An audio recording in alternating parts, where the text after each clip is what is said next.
The Silent Library Adventure. Chapter 1. Ami's Big Whisper. Ami loved stories. She loved bedtime stories, breakfast stories, bath time rhymes, and even stories about socks that talked. But there was one place Ami had never been before, the big town library. Mama, is it really that big? Ami asked as they held hands walking down Buttercup Street. Mama nodded. It's big and very, very quiet. It's a silent library. But what if I want to giggle? Ami wrinkled her nose. Mama smiled. You can giggle inside your heart. Ami tried it. She pressed her lips shut and thought of a dancing penguin. Her eyes twinkled. Okay, ready? Chapter 2. Through the big wooden doors. The library was like a castle. Big wooden doors. Rows and rows of books. So many stories. The air smelled like paper and whispers. Shh! Welcome to the library, Said the kind librarian, Miss Maple, with a finger to her lips. Ami tiptoed in, but as soon as they reached the children's section, something caught her eye. A tiny blue light blinked under a tall bookshelf. Blink, blink. Ami pointed. Mama, what's that? Mama was choosing picture books. What's what, sweetheart? But when Ami looked back, the light was gone. She looked left, then right, then tiptoed toward the shelf. Chapter 3. The Book with No Words. There, nestled between the hungry crocodile and the rainbow umbrella, was a very strange book. It was pale blue, with no title. When Ami opened it, there were no words inside, just blank pages. She tilted her head. Maybe it forgot its story. The book blinked again. Blink, right from the middle of its spine. Before Ami could say another word, the pages began to flutter like butterfly wings. Whoosh! A gust of sparkling air swirled around her, and the next thing she knew, Ami was standing inside the book. Chapter 4. The Whispering World. The world inside the book was soft and glowy. Trees made of paper rustled gently.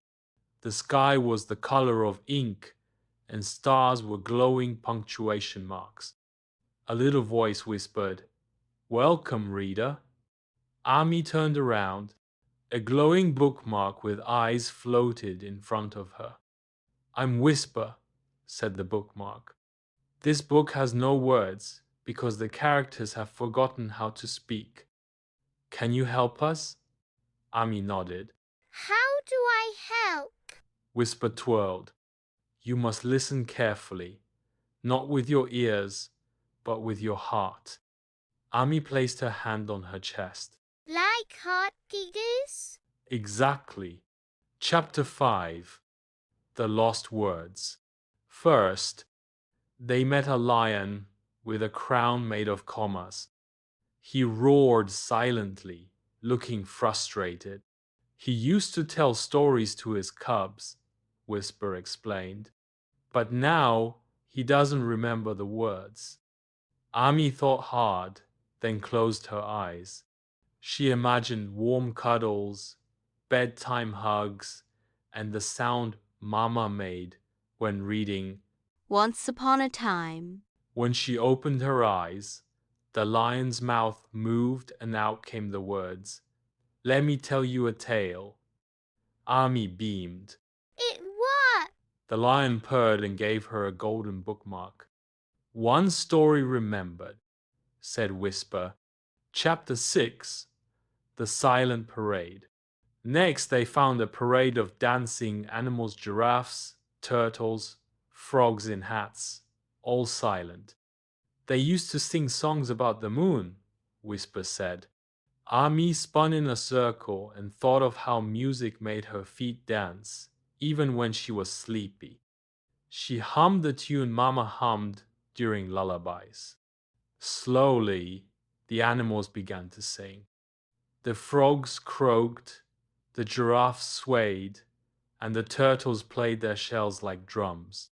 The parade marched by, leaving behind a trail of glitter and a shiny silver bookmark. That's two, whispered Whisper. One more to go. Chapter 7.